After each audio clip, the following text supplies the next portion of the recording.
और उस बुराई को देख के आदमी समझ ले कि कर्म जैसा किया गया उसका परिणाम वैसा बन जाता है, तो वो भी एक बहुत बड़ी और ऊंची शिक्षा है। सत्संग इंसान को वो प्रेरणा देता है जिससे उसका जीवन अनुशासनात्मक बनता है। उसको सुन के इंसान को धैर्य, प्यार, दया, सहानुभूति, परहित, परोपकार, ये चीज़ें सत्संग के माध्यम से मिलती हैं। तीनों प्रकार की जो आदमी क्रिया करता है, मन की, वचन की और कर्म की, इन तीन मुख्य जो आधार हैं, इन्हीं में इंसान का जीवन बनता है। और इन्हीं तीनों को अगर सुधार ले, मन से इंसान अच्छे विचार, अच्छे ख्यालात, अच्छी सोच, अच्छे संकल्प उठाए, तो जीवन में क्रियात्मक रूप उन्हीं चीज़ों को दिया जाएगा जो मन में उठती है। वचन इंसान के हृदय में छुपी हुई बातें हैं, वो बाहर आती हैं ज़बान पे। तो जो इंसान अच्छी चीज़ों का अभ्यास करता है, अच्छा बोलने का, अच्छी अच्छी बातें सुन के अच्छा जो संग्रह करता है, तो उस मन के भंडार से जब भी वो बोलता है अच्छी वाणी निकलती है। तो महापुरुषों ने तो उस बात को आगे फरमाया भी है कि सज्जन के मुख अमी बहत है जब बोले जब प्यार, दुर्जन के मुख बंद कर रखो उसको, भट्ठी भरे होगा। दुर्जन का मुंह बंद करके रखने का मतलब है कि हमारे मन में ही दोनों प्रकार के ख्याल हैं, बुरे भी हैं, अच्छे भी हैं। संग्रह जब अच्छा किया है तो हम अच्छा ही बोलेंगे। अगर हमारे साथ कोई दुष्टता, धृष्टता करता है, बुरा बर्ताव करता है, तो भी हम बोलेंगे तो हमारे अच्छी वाणी निकलेगी उसके प्रति। तो हमें अच्छी बातों को संग्रह करना चाहिए, चाहे कठिन समय में भी हमें अच्छा ही बोलना चाहिए। राजस्थान में जयकारा लगाते हैं, हाँ जी, जी जी, बाई जी, बुआ जी, माँ जी, दादाजी, पिताजी, बाबा जी, सबको जी बोलते हैं। अगर डाकू हुआ तो भी डाकू जी बोलेंगे। वो बुरा है, लेकिन वो बुरा नाम नहीं लेते, क्योंकि जयकारा उन्हें लगाना सीख रखा है। वचन ऐसा बोलो जिसके बारे में कही ना, वाणी ऐसी बोलिए मन का आपा खोए। मन का आपा खोए का मतलब अपने अहंकार को त्याग के, अपने को छोटा मान के, दूसरे को सम्मान देने के लिए वाणी ऐसी बोलिए मन का आपा खोए और उनको शीतल कर आप भी शीतल हो। मीठा बोलना दूसरे को भी ठंडक देता है और खुद भी आदमी उसको बोल के खुश होता है कि तुम अच्छा बोलोगे, सब के सब उसको सुन के देख के हंसेंगे, अच्छा लगेगा। बुरा कोई बोलोगे, बुरा तुम बोलोगे, जिसका कोई मतलब नहीं, वो इंसान भी नाक चढ़ाएगा कि देखो ये क्या वाणी बोली है। तो ये एक ऐसा मंत्र है, मीठा बोलना ऐसा मंत्र है, दुश्मन को भी अपना बना लेता है। वाणी तो अनमोल है, जो कोई जाने बोल, ये तराजू तोल कर फिर मुखबा रखो। बोलने से पहले अपने दिल के तराजू पर उसको तोल के देख लेना चाहिए कि मैं जो बोलने जा रहा हूं उसका परिणाम क्या होगा। ये बात है बड़ी सूक्ष्म सी, लेकिन सत्संगों में इन बातों को आम बता दिया जाता है। और जो इन बातों को समझना शुरू कर देता है, उसके मन के अंदर नम्रता आती है, दीनता आती है, धैर्यवान बनते हैं वो, और अच्छी बातों को ही वो संग्रह करते हैं, बुराइयों को त्याग देते हैं। जैसे हंस के सामने अगर तुम दूध रख दोगे और दूध में पानी है, तो उसकी चोंच में ये खूबी है कि दूध को पी लेगा और पानी को छोड़ देगा। इसीलिए हमें भी अपने जीवन में बुराइयों को त्याग देना चाहिए, अच्छी चीज़ को ले लेना चाहिए। छोटी सी घटना, महात्मा गांधी जी अंग्रेज़ों के टाइम में पानी के जहाज़ होते थे, जब हवाई जहाज़ से सफ़र बहुत कम थे। नेहरू, गांधी या और दूसरे लोग भी जब विलायत में पढ़ने के लिए गए तो पानी के जहाज़ से जाया करते, महीने लग जाते थे विलायत तक पहुँचते पहुँचते। आज़ादी के लिए आंदोलन कर रहे थे गांधी जी, दूसरे और भी सभी लोग, लेकिन एक दिन पानी के जहाज़ में बैठे हुए जा रहे थे, साथ में अंग्रेज़ बैठा था। अंग्रेज़ ने कापी उठाई और उसमें लग गया गांधी जी को अंट संट जो उसने बोलना लिखना बुराई करनी थी, सब बुराइयां लिख के 2-3 पेज पाड़े कापी से और एक आल पेन लगाई उसमें उनको पन्नों को जोड़ने के लिए, और वो गांधी जी को पकड़ा दिया। तो गांधी जी ने उन पेपरों को देखा पढ़ने के बाद में वो पिन थी वो तो उन्होंने अपने कोट के उसमें जैकेट में निकाल के लगा ली, और वो कागज़ थे वो फाड़ के डाल दिए। एक आदमी बैठा था, उसने सोचा कि अजीब आदमी, बोला गांधी जी उसने भी सारा पढ़ लिया था कि आपने ऐसे आदमी की दी हुई पिन तो ये लगा ली और कागज़ आपने इस तरह से फेंक किए। बोला जिन कागज़ों से मेरा कोई सरोकार ही नहीं था वो मैंने पाड़ के फेंक दिए, लेकिन ये पिन तो काम आ जाएगी मेरे कोई ना कोई कहीं ना।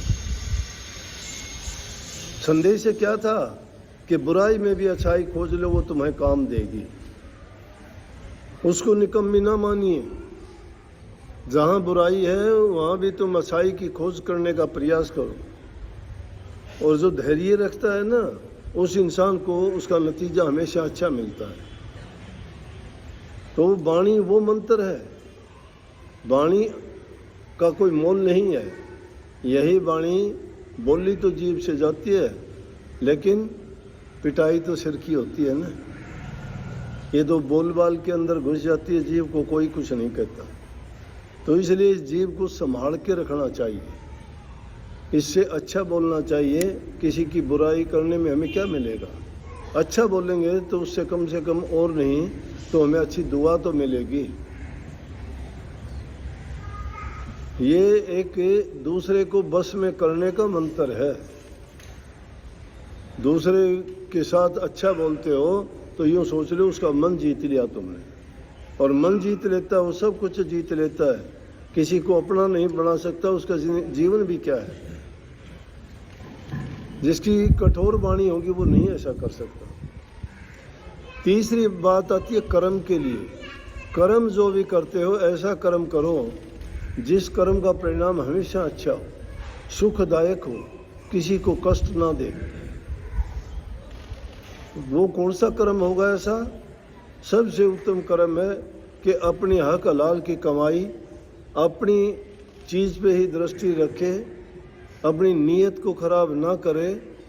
क्यों कही संतों ने कि फरीदा देख पराई चौपड़ी मत ललचावे दे, रूखी सूखी खाए के ठंडा पानी पी।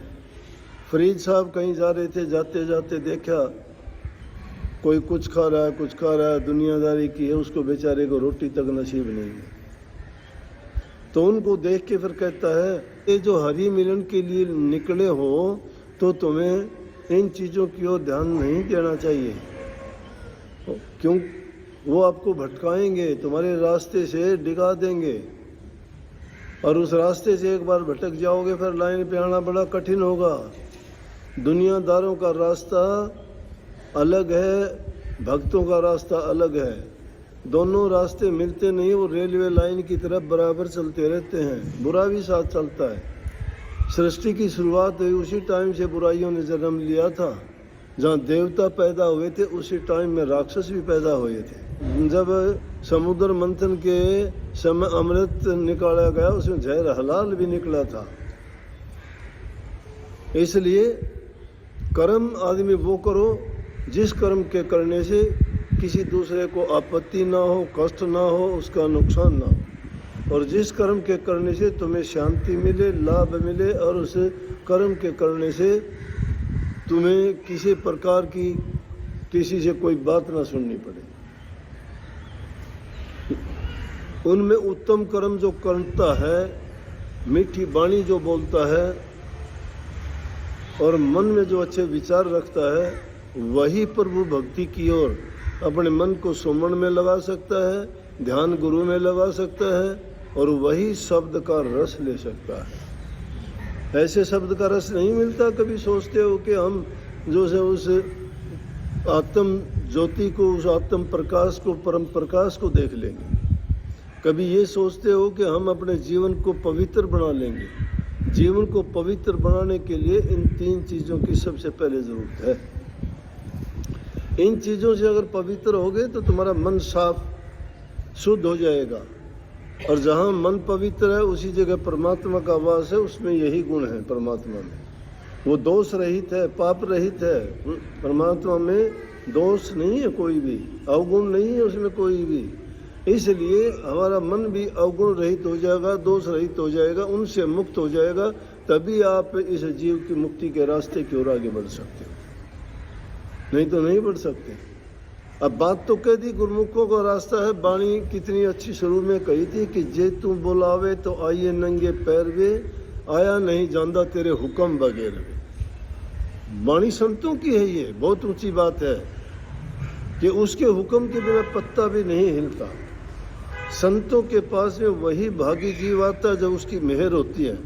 लेकिन उसकी मेहर कब होती है? जब उसके लिए इंसान तैयार होता है। जब इंसान की नीयत खोटी है, वो उस रास्ते की ओर ही नहीं जाएगा। वो सोच उसकी छल की, कपट की, बेईमानी की, धोखाधड़ी की, दुनियादारी के पदार्थों की ओर है, तो वहाँ कैसे वो जा सकता है? उस रास्ते पे चलने के लिए तो उसको अपनी नीयत को साफ करना पड़ेगा, और जिसकी नीयत साफ होगी वो उस रजा को, परमात्मा के हुक्म को वो मानेगा। फिर उसके हुक्म के मुताबिक जो चलोगे, कभी कष्ट नहीं होता। इंसान को कष्ट जब कब होता है? जब अपने मन की करते हैं। तो संतों ने रास्ता बता दिया, भाई 2 रास्ते हैं। एक मार्ग है मनमुक्ता का, एक मार्ग है गुरुमुक्ता का। मनमुक्ता वो है जिसमें तुम अपने मन मर्जी के काम करोगे। तुम अपने मन से जो काम करोगे वो तुम्हारी मनमुक्ता है। तो मन तो कभी सही काम नहीं करवाएगा, क्योंकि मन इस संसार के पदार्थों से बना है और संसार के पदार्थों को ही चाहेगा। तो इसलिए वो तो अच्छे काम में तुम्हें लगने नहीं देगा। फिर क्या करना पड़ेगा? गुरुमुख बनो। गुरुमुख में ये बात है, उसकी रजा, उसका हुक्म, उसका भाना, उसका जब हुक्म होता है वो काम होते हैं तो मान लो। जब उसका हुक्म हुआ तो सारे काम हुए ना। और उसके हुक्म के खिलाफ अगर कोई चल के दिखाओ, अपनी मर्जी का काम करके दिखाओ। उसकी मर्जी के खिलाफ तो रावण ने किया था।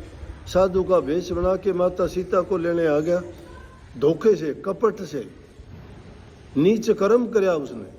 वो नीच कर्म करने की सजा आज तक भोगता है और ख़त्म नहीं होता कभी भी। हर साल बढ़ते ही जाते हैं। इस साल अगर रावण 5 फुट का बढ़ा, अगली साल 10 फुट का होगा। इस बार 10 फुट का है तो अगली साल 20 फुट का, 100 फुट तक पहुंच गए लोग। वो कर्म उसका बढ़ता ही जाता है, कम नहीं होता चढ़ाने से भी। इसलिए गुरुमुक्ता का रास्ता यह है कि गुरु की आज्ञा में चले। गुरु की आज्ञा, गुरु की रजा प्रभु की रजा है। गुरु सबका हित चाहता है, वो किसी का बुरा नहीं चाहता। बुरा इंसान खुद कर लेता है अपना, गुरु किसी का बुरा नहीं करता। कबीर गुरु सबको चाहे, गुरु को चाहे न कोई। गुरु तो सबका हित चाहता है, लेकिन हम गुरु की बात को ना तो मानते हैं, उस पर चलते हैं, तो फिर तो नुकसान उठाना ही पड़ेगा। तो वो मनमुक्ता के काम करते हैं। तो संतों ने बताया कि जो गुरुमुक्ता के रास्ते पे चलता है वो कहता है तेरी रजा, तेरी रजा गद्दी दिलाए तो मेरी कौन बढ़ाई, भीख मंगाए तो मेरा क्या घट जाए। कि अगर वो सतगुरु की ये रजा है कि मैं भीख मांगता फिरूं तो मेरा कुछ नहीं घटता, ये उसकी रजा है, मेरे हित की बात है। अगर मुझे गद्दी देता है तो मेरी कोई बढ़ाई नहीं, गुरु की मेहर है, उसने पता नहीं क्या का क्या दे दिया। इसीलिए तो